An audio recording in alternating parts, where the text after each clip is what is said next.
Soon as I come through, I let that chopper off. Pow! Pow! That's not a chopper sound. I'm sorry. Soon as I come through, I kill everybody. We killing one person. No, we kill everybody. When I'm in the club, I make it rain. I'm gonna pick that up. No, we not.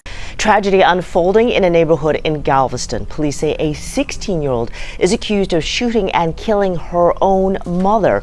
And now investigators are trying to figure out why. The shooting happened just before 8 o'clock last night at a home on Avenue Q near 52nd Street. Orko Mana spoke with the family today. He is live from the Galveston Police Department with the latest. Orko. On the evening of September 11th, 2025, Galveston police responded to emergency calls reporting gunfire at a residence on Avenue Q.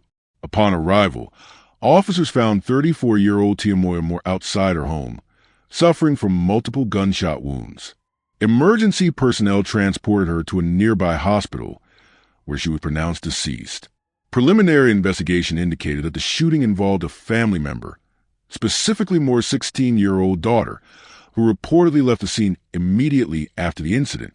While securing the area and collecting evidence, officers noted the recovery of a firearm near the property. Minutes later, the teen returned and was taken into custody without incident. Authorities have yet to release a motive, and the sequence of events leading up to the shooting remains under investigation. The case has prompted intense scrutiny of the household dynamics and raised questions about access to firearms, juvenile behavior, and the factors that contributed to this fatal family tragedy. Well, Sherman, the mother of the woman who died, told me over the phone that she heard the gunshots last night and said it was a complete surprise. She's wondering why her granddaughter could have done something like this, and that's the question police and neighbors want answered to. Galveston police descending on Avenue Q near 52nd Street last night after neighbors heard multiple gunshots. Investigators say a 34-year-old woman identified as Tiamoya Moore was found shot at a home. She was taken to the hospital where she died. According to police, witnesses told them the suspect was Moore's 16-year-old daughter. Have you noticed any previous issues at the home? No. That's what makes the shooting all the more surprising for neighbor Graciela Molina, who lives across the street. She says she was checking her mail last night when she heard yelling. She was just screaming. She was just screaming. And I hear boom, boom, boom, boom, boom. Like, I hear 5. Bullet holes visible in the walls of the home and other nearby houses. This neighbor says he was startled by the gunfire. Yes, I was in the kitchen and I hear the shots and we come out and then all the police cars. Galveston police say they were told the 16-year-old ran from the home after the shooting, but as they were processing the scene, she came back and was taken into custody. This area is pretty calm. There's not really that. This street is kind of busy, but it's still calm here. Cecily Henderson with the Resource and Crisis Center of Galveston County says when it comes to avoiding family violence, communication is key. What can parents and kids do to talk to each other to avoid it getting to this point? Right. De-escalation techniques, keep talking to your kids. Even if they don't want to talk to you, just keep going back and back. The 16-year-old is being held at the Juvenile Justice Center for the offense of murder. Police say it's still unclear what led up to the shooting and the investigation is ongoing. Reporting live from Galveston, Orko Mana, KHOU 11 News. Stay with us as we unravel the shocking story and uncover the heartbreaking details of what led to this senseless loss. Before we begin, let us know in the comments, where are you watching from, and what are your thoughts as the story unfolds? Welcome to True Crime Tales, where we reveal the crimes that shock communities and the secrets hidden behind closed doors. These are real people, real events, real consequences. Hit subscribe and turn on notifications. You won't want to miss what's coming next. Now, let's begin. I'm trying to see how I can get your daddy to pick you up by tomorrow. Huh? I'm trying to see how I can get I'm trying to see how I can get your daddy to pick you up by tomorrow. Hell, I'm trying to do hot girl shit. Tiamoya Moore was a 34-year-old woman residing in Galveston, Texas. She was known primarily as a mother and as someone actively documenting her personal growth and life journey. Moore's household was comprised of her children, including a teenage daughter who would later be implicated in a serious criminal incident. Moore maintained a routine life with her family, balancing household responsibilities with efforts to improve her personal well-being. Her public and private profiles reflected a focus on growth, responsibility, and self-improvement. Tiamoya Moore's early life and upbringing contributed to her structured and goal-oriented approach to family life.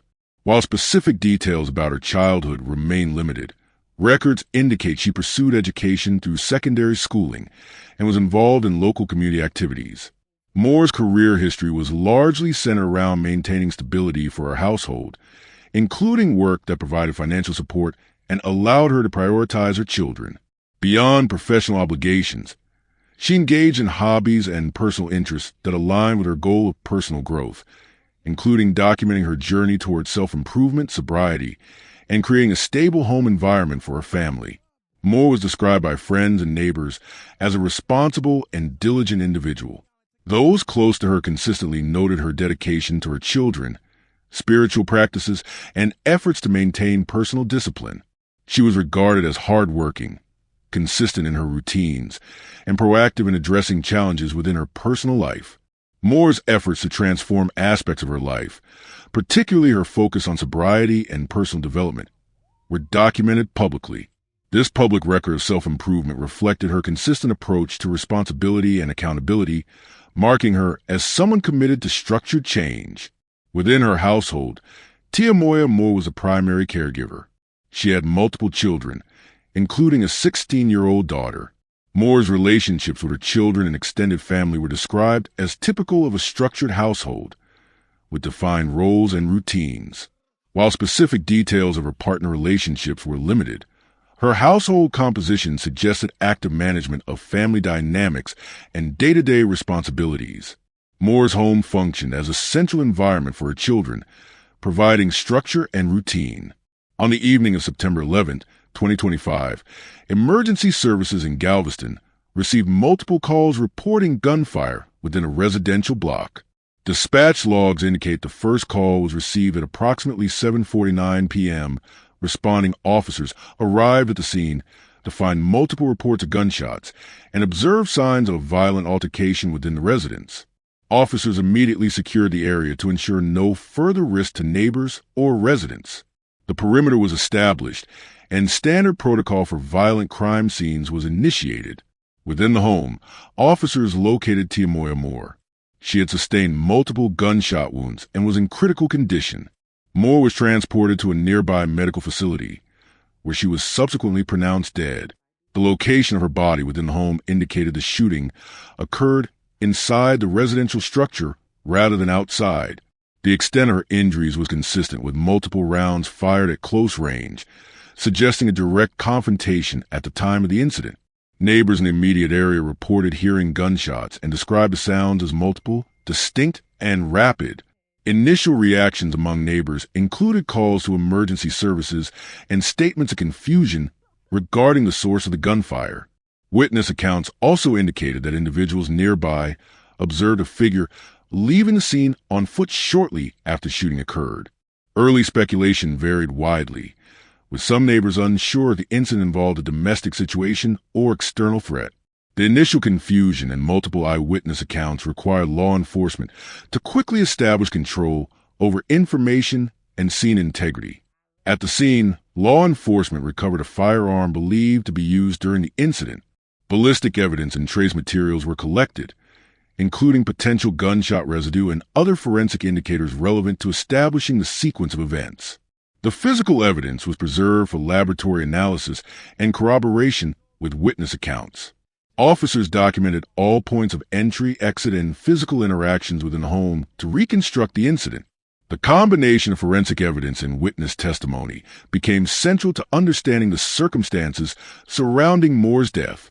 Following the shooting, reports indicate that a 16-year-old female, later identified as Moore's daughter, fled the scene on foot. Law enforcement initiated search protocols, including perimeter checks and tracking of potential escape routes. Within a short period, the teen returned to the residence voluntarily and was taken into custody without resistance. Immediate measures were taken to secure the juvenile in a controlled environment for questioning and protection under juvenile law. The teen was placed in a juvenile detention facility and charged with murder. The legal procedures for handling serious crimes committed by juveniles include specialized protocols designed to balance accountability with legal protections for minors. The case is subject to ongoing investigation, with formal proceedings determining whether the juvenile will remain in the juvenile system or be considered for transfer to adult court based on severity of the offense. Due to the individual's status as a minor, her identity is withheld from the public. Legal statutes and privacy protections prevent disclosure of personal information to ensure adherence to juvenile justice regulations. All references to the teen in legal proceedings and public communications have been anonymized to comply with these regulations. Handling a murder case involving a juvenile requires a structured legal approach. Initial steps include custody, charging, preliminary hearings, and review of evidence. The legal system evaluates the minor's mental competency, prior record, and potential for rehabilitation. Courts may determine whether the juvenile is eligible for transfer to adult court, considering factors such as age, severity of the crime, and threat to public safety. The process is ongoing, with legal authorities adhering to established protocols for cases of serious violent offenses committed by minors. As of the latest reports, investigators have not publicly disclosed a definitive motive for the shooting. Possible contributing factors may include internal family stressors, behavioral issues, or mental health concerns affecting the juvenile. Investigators continue to examine family interactions, prior conflicts, and behavioral history to determine whether underlying factors contributed to the incident. All conclusions regarding motive remain speculative until completion of the formal investigative process. The aftermath of the shooting of 34-year-old Tiamoya Moore in Galveston, Texas, drew immediate attention from local authorities, family, and the community. Following the incident, law enforcement secured the scene, documented the evidence, and began the preliminary investigation. Moore had been found with multiple gunshot wounds, and despite the rapid response of emergency medical services, she was pronounced dead shortly after being transported to a nearby hospital. The suspect, reported to be her 16-year-old daughter, initially fled the scene but returned within a short period and was taken into custody. The suddenness and nature of the event prompted a series of reactions that would highlight both familial and societal responses to violent incidents within domestic settings. Family members expressed shock at the events that transpired. Relatives, friends, and acquaintances struggled to reconcile the incident with the household's prior outward appearance of normalcy. Interviews with close family members revealed that Moore had been a central figure within her family, maintaining a routine that included caring for her children and attending to household responsibilities. The sudden and violent nature of her death raised questions about the underlying dynamics in the home, particularly regarding the relationship between Moore and her daughter. Family members attempted to understand potential triggers or stressors that could have contributed to the incident, examining patterns of behavior, prior conflicts, or external pressures that might have influenced the chain of events leading to the shooting. Neighbors and community members responded to the incident with disbelief. Witnesses reported hearing gunfire and described the scene as unexpected and shocking. Statements collected from residents indicated that the neighborhood had not previously experienced incidents of domestic violence of this magnitude, contributing to a sense of confusion and concern about safety. Public discussions on social media platforms reflected similar reactions, with community members seeking factual information while processing the news. Conversations often focused on the implications for local safety, the unusual circumstances of the act, and the broader implications of domestic violence involving minors as alleged perpetrators. These discussions illustrated the community's attempt to reconcile the incident with the apparent stability of the household before the event. Following the incident, support mechanisms emerged within the community to address immediate needs. Charitable drives and fundraising initiatives were organized to assist with funeral arrangements and provide resources for surviving children. Local organizations and informal groups coordinated efforts to ensure that practical needs, such as housing, clothing, and educational support for the minor children, were addressed. Memorial initiatives, including public statements, social media tributes, and small-scale ceremonies, were implemented to recognize the loss and to document the event within the community record. These support measures functioned as logistical and procedural responses to the immediate consequences of the homicide, focusing on mitigating disruptions to family stability and facilitating continuity of care for the remaining dependents. The case received coverage across local news outlets, which reported on the details as they became available. Coverage included factual summaries of the timeline, location, victim identification, and law enforcement actions. News outlets varied in their reporting style, with some emphasizing procedural updates, such as the arrest and custody of the alleged juvenile offender, while others highlighted community reactions and the investigation process. Reporting differences included the depth of background on the family, the inclusion of statements from neighbors, and the interpretation of public responses. Media coverage contributed to public awareness and provided a documented account of the unfolding investigation while establishing a framework for understanding the official law enforcement response and ongoing legal processes. Investigators conducted a comprehensive review of case files, including police reports, probable cause statements, and ballistic analyses. Ballistic evidence was analyzed to determine the trajectory, type of firearm, and estimated range of discharge. A timeline reconstruction was developed, documenting the sequence of emergency calls, law enforcement arrival, evidence collection, and the initial interaction with the alleged offender. The evaluation of evidence included photographs, physical items recovered at the scene, and forensic testing to corroborate witness accounts and reconstruct the events leading to the shooting. Interviews with neighbors, family members, and acquaintances provided additional context. Investigators sought information regarding household routines, interpersonal dynamics, and behavioral patterns that could inform the case. Witness accounts helped establish approximate timing, sound observations, and perceived events. Family interviews focused on the relationship between the victim and her children, particularly the minor alleged to have committed the shooting. These accounts were evaluated for consistency and relevance to the legal proceedings. A critical aspect of the investigation involved assessing the mental health history of the juvenile suspect. School records, counseling documentation, and prior interactions with social services were examined. Mental health assessments aimed to establish cognitive functioning, emotional regulation, and behavioral patterns relevant to intent and culpability. These evaluations provided context for understanding potential factors that contributed to the incident and informed the legal strategy for prosecution and defense. The investigation included analysis of family structure, relationships between household members, and stressors present in the home environment. Law enforcement and social service agencies examined any prior incidents, conflicts, or documented domestic disturbances. These factors were assessed to determine whether the incident was an isolated occurrence or part of a larger pattern of familial tension. Documentation included prior police calls, school notifications, and healthcare or counseling records that could provide insight into interactions among family members. The incident was analyzed within the broader context of local crime statistics and societal factors. Investigators reviewed the prevalence of domestic violence in the area, juvenile involvement in violent offenses, and patterns of firearm accessibility. Comparisons with similar incidents were conducted to identify deviations, trends, and risk factors relevant to community safety. This assessment informed potential recommendations for law enforcement, social services, and educational outreach programs. The legal process for a minor charged with murder involves specialized procedures under juvenile law. The suspect was held in juvenile detention, where proceedings initially focused on determining competence, understanding of charges, and the potential for rehabilitation. Legal considerations included evaluating whether the minor should remain under juvenile jurisdiction or be transferred to adult court based on severity of the offense and evidence of intent. Defense strategy considered factors such as mental health, intent, familial circumstances, and the minor's developmental status.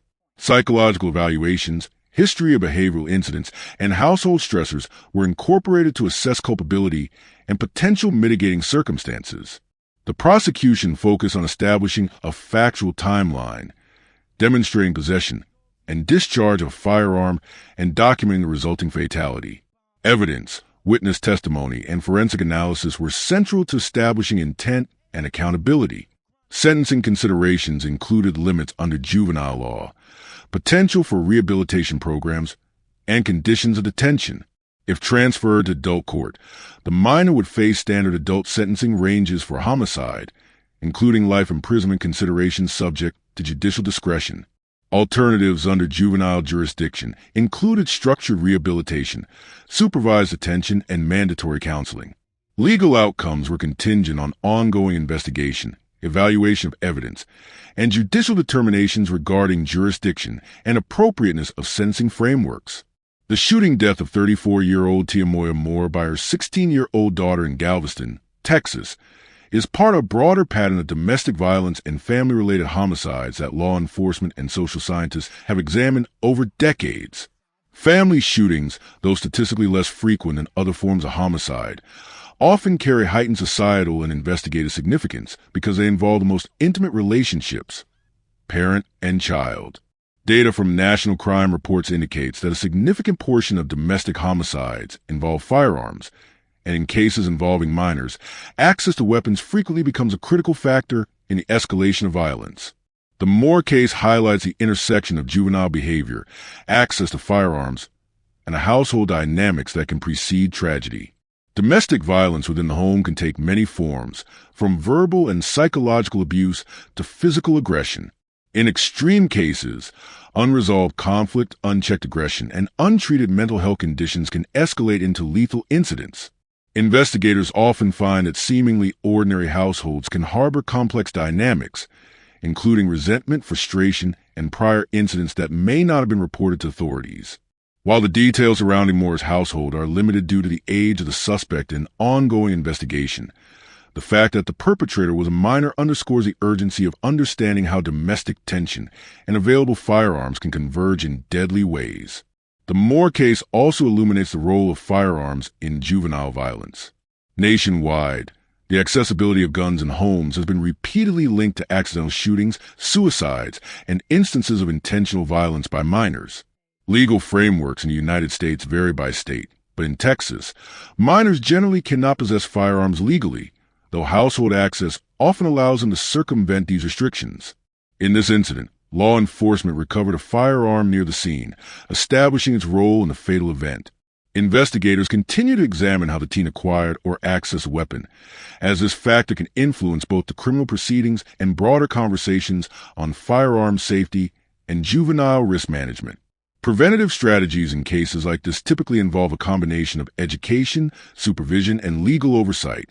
Educating parents and guardians about secure firearm storage, mental health monitoring, and early identification of behavioral warning signs is widely recognized as an essential preventative measure. Additionally, schools, social services, and law enforcement agencies play a role in identifying at-risk youth and intervening before conflicts escalate. Juvenile justice experts note that early intervention can sometimes prevent minors from engaging in serious violent acts, particularly when behavior originates in a home environment where conflict is present and stressors are unresolved. Legal implications in such cases are complex, balancing accountability with the recognition that the perpetrator is a minor. The Moore case will likely test these systems as authorities determine whether juvenile court procedures or adult criminal proceedings are most appropriate. The immediate and long-term effects of the Moore case on the local community are significant. Neighbors who witnessed or heard the shooting described the event as shocking and unprecedented in their area. Beyond the immediate trauma of hearing gunfire, community members must grapple with the knowledge that the violence occurred within a seemingly ordinary household. Research on the aftermath of domestic homicides suggests that communities experience persistent fear, heightened anxiety, and increased vigilance. For surviving children, particularly siblings of the victim, the psychological impact can be profound and lasting. Social workers often report that minors who witness or are closely connected to familial homicides may experience difficulty processing grief, challenges in school performance, and long-term emotional distress. The neighborhood, too, feels the ripple effects of such incidents. Property values, perceived safety, and community cohesion can be affected as residents adjust to the awareness that lethal violence can occur unexpectedly, even in residential zones with otherwise low crime rates. Law enforcement agencies frequently work with community leaders in such cases to restore a sense of security, provide educational resources, and offer counseling or intervention services for children and families affected indirectly. Following incidents like the Moore case, multiple systems, law enforcement, social services, and mental health support, play a crucial role in managing the aftermath and reducing the likelihood of similar events. Law enforcement agencies are tasked not only with the immediate investigation, but also with managing public information, and ensuring that potential evidence is preserved for legal proceedings. Social services may conduct family assessments, provide counseling for surviving children, and offer guidance to relatives navigating trauma. Mental health interventions can include therapy for both the minor involved and other affected family members, addressing behavioral issues, trauma responses, and the complex emotions tied to domestic conflict. Lessons for future prevention are often derived from the patterns that emerge in cases like this. Early reporting of domestic disturbances, secure firearm storage, access to counseling and community awareness programs can mitigate risk. Coordination between educational institutions, law enforcement, and social services remains a critical component in identifying early warning signs among youth who may exhibit aggressive behavior or distress within the home. Policies aimed at safe firearm access, juvenile mental health intervention, and family support structures are frequently cited as key strategies in reducing domestic homicides and juvenile perpetrated violence. The case of Tiamoya Moore is a tragic example of a domestic homicide involving a minor. Established facts indicate that Moore, a 34-year-old mother, was fatally shot in her home by her 16-year-old daughter. The teen initially fled the scene but returned and was taken into custody. Authorities recovered a firearm near the scene, and the investigation into the exact motive and the circumstances surrounding access to the weapon continues. What remains unknown includes the detailed family dynamics, any underlying mental health concerns, and the events leading up to the shooting that may have contributed to the escalation. Several unanswered questions persist. The motive remains undisclosed, and investigators are likely examining the minor's psychological state, potential prior conflicts, and household environment. Analysts and legal experts continue to discuss how factors such as family tension, adolescent development, and access to firearms may have intersected in this case. These unresolved issues underscore the complexity of domestic homicides, particularly when juveniles are involved, and emphasize the importance of thorough investigation before conclusions can be drawn. The legacy of this case extends beyond the immediate tragedy. It has prompted the Galveston community to examine juvenile access to firearms, the warning signs of domestic tension, and the role of systemic interventions in preventing family violence. For the surviving children, neighbors, and the broader public, the incident is a stark reminder of how lethal events can emerge within seemingly ordinary households. Policymakers, educators, and social service providers may use this case to inform strategies aimed at mitigating risks associated with juvenile perpetrated domestic violence. In public discourse, the Moore case may serve as a reference point in discussions about domestic safety, firearm regulation, mental health resources for at-risk youth, and systemic coordination among law enforcement and social services. While definitive answers regarding motive and pre-existing dynamics may never be fully known to the public due to the age of the suspect and ongoing legal proceedings, the factual record presents a clear sequence of events. A mother lost her life to a firearm in her own home. Her minor child is charged in connection to the incident, and the community and legal systems are left to respond to the complex challenges arising from such a tragedy. The Moore case thus exemplifies the intersection of domestic violence, juvenile behavior, firearm access, and community response, offering critical insights for prevention, intervention, and policy development in similar contexts. If you found this story as gripping and heartbreaking as we did, don't forget to like this video and share it with others. And if you want to hear more true crime stories that uncover the mysteries behind these tragic events, make sure to subscribe to our channel and turn on the notification bell. You won't want to miss our latest stories, updates, and discussions. Thank you for joining us on this journey to seek justice and explore the truth. Together, we can make a difference. Until next time, stay safe and stay aware.